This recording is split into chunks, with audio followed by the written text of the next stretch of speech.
Hey everyone, it's Mike Andes from landscapebusinesscourse.com, and today I'm going to be talking about how you can grow your lawn care business, your landscaping business, by getting the right customer. A lot of times when you start your business, it's like, hey, I'm willing to sell my service to anybody, and you really do believe that anyone that has a lawn, anyone that has landscaping, anyone that has a house, that's your target customer. So today I'm going to kind of show you how I rank customers, because not all leads, not all customers are created equal. So let's go ahead and talk today though about a sliding scale, because I'm actually going to give you a numerical way of measuring exactly how valuable or ranking a customer. All right, so down here I'm just going to do customer rank, and literally this is how you can decide who you want to cut. As you get really busy in a spring rush, you're like, man, I gotta get rid of some of these customers.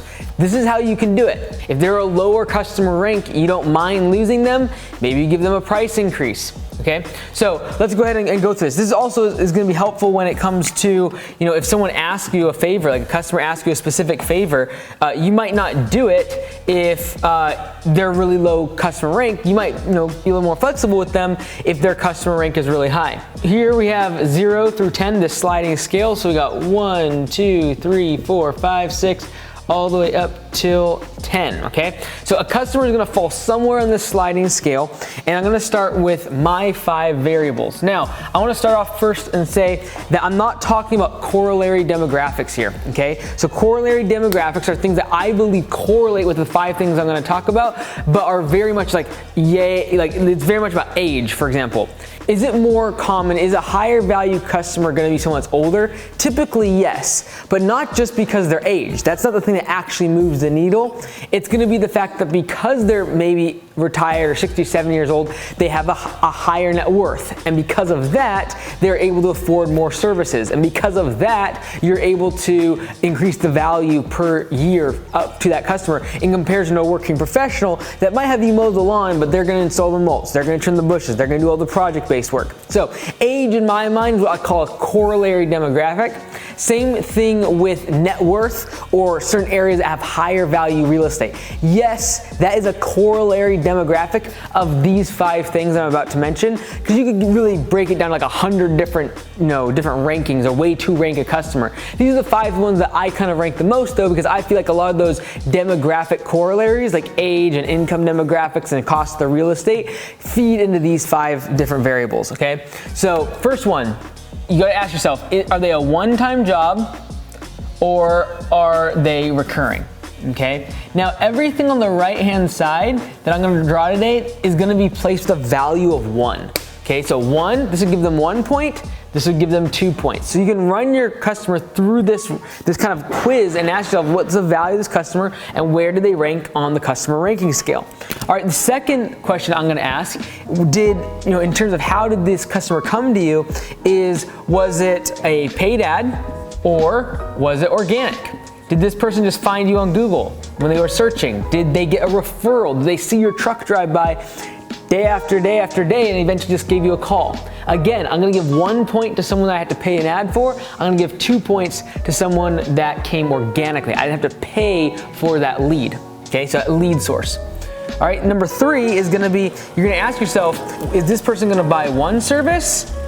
For example, are they just going to get mowing, or are they going to take me up on multiple services or upsells? Multiple services or upsells. Are they going to take lawn treatments? Are they going to do chloration, overseeding? Are they going to get fertilization? Are they going to get bush trimming? Are they going to get weed control? Are they going to get gutter cleanouts and fall cleanup and leaf and bush trimming and mulch installation, all the other stuff that I can sell them to increase the lifetime value and the annual average value per customer? Because if they are, I'll give them 2 points, versus if they just have one service, that's all I do for them, I'm just gonna give them 1 point when it comes to the ranking.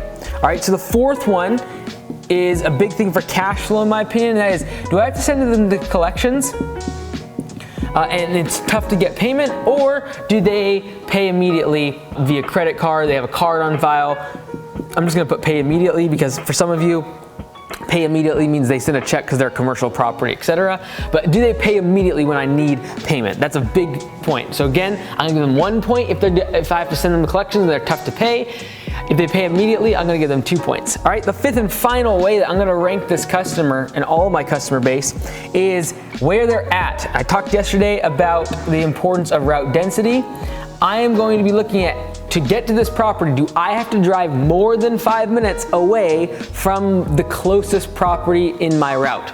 Okay, so 5 minutes or more away from my closest property versus inside my route density. And again, I don't like to go outside of 5 miles around a given point in my city. I don't like to go 15 miles this way and then 20 miles this direction. You will never make money in lawn care, especially if you have recurring services, mowing, treatments. You're gonna have way more cost of downtime because if something breaks 20 miles away from you, the cost of that's dramatically more and will wipe out any profits in comparison if it's a mile away from your shop, because everything's really, really close and all of your crews are relatively close together as well. So again, 1 point if they're greater than 5 minutes from the closest property, 2 points if they're inside my route territory. So you're gonna really be giving a customer a scale of 5 to 10, right? Because you can't go less than 5.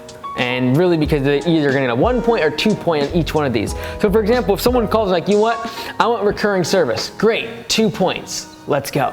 All right, but you know what? I came from a Facebook ad. Oh man, I had to pay for that customer. Great, I don't mind. Like, just because they're not a 10 out of 10 doesn't mean I'm not gonna keep them. It's just a matter of, again, ranking them. Okay, but I'm recurring, I get paid, but you know what? I'm only doing mowing. Like, I am gonna handle the bush trimming, I will handle the treatments, I just want mowing. Okay, great. And then this customer, they pay really well. They got a credit card on file, don't have to worry about that, and they're inside of my route density. They're close to my route. Okay, well this person would get an 8 out of 10. And again, this is a great way to keep track of your customers. Like, because if they're a 5, in other words, they asked for a one-time service, one-time job, I had to pay for them, and they're only gonna accept one service. Like when they did the one service, it's literally like a one-time mow. I don't like that. And then when I actually bill them, they're slow to pay or I have to send them the collections. Oh, and by the way, they're outside of my territory. Literally, they're gonna be a 5. That's horrible. It's like literally a one-time mow that I had to pay an ad for. Like they will not pay on time and they're outside of my service area. The worst customer I would ever want to have. And when you're first getting started in your business, you might take on a 5 or a 6. But as your business starts to evolve, you're gonna start shaving off these lower end customers because you will not be profitable on them. Anyone that's been in this business for a long time, the scenario that I just painted, a one-time job that you have to pay for and they only want one service and they won't pay on time and they're more than 5 minutes outside of your route, your territory, bad news. They will just say no. I won't even take the call. I know some people, if there's a 1 on any side of this column, in other words, if they're not a 10 out of 10 customer, they will not accept them. At the beginning, when you're getting started though, your business, a lot of times we say yes to everybody, and that's fine, just because we need the revenue, we're trying to learn, we're trying to grow, that's fine, that's great. But as time goes on to be more profitable, you need to start asking yourself, how can you move the floor, i.e., the lowest minimum customer ranking that you're willing to accept, how can you move it this direction? They'll be more profitable, you'll have better customer service rankings, not because you do better service, simply because your quality of your customer is better. And the value of that customer is so much greater. If you're ever trying to look to sell your business or you're potentially trying to buy someone out, you should be looking at the same exact thing, ranking the customers, because a 5 out of 10 is not worth anything when you're trying to sell your business.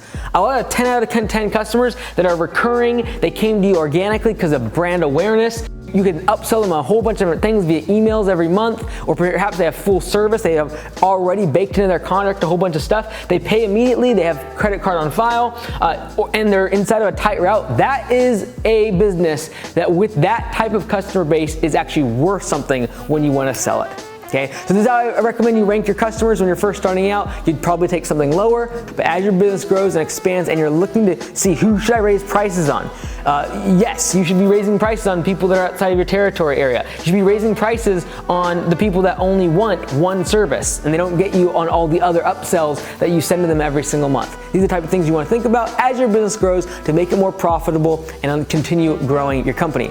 So I hope that was helpful. If you want more information like this, check out landscapebusinesscourse.com. If you want to grow your business and be able to actually target the areas and the demographic neighborhoods that are going to be the highest net worth, going to have these certain type of customers that are awesome, the 10 out of 10s, you're gonna wanna use door hangers. It's a great way to get in front of your customers, very targeted approach. Check out lawncaremedia.com, and if you wanna build a great website to attract customers without having to spend money on ads every single time, check out lawncarewebdesign.com. I'm Mike Andes, and we'll see you tomorrow.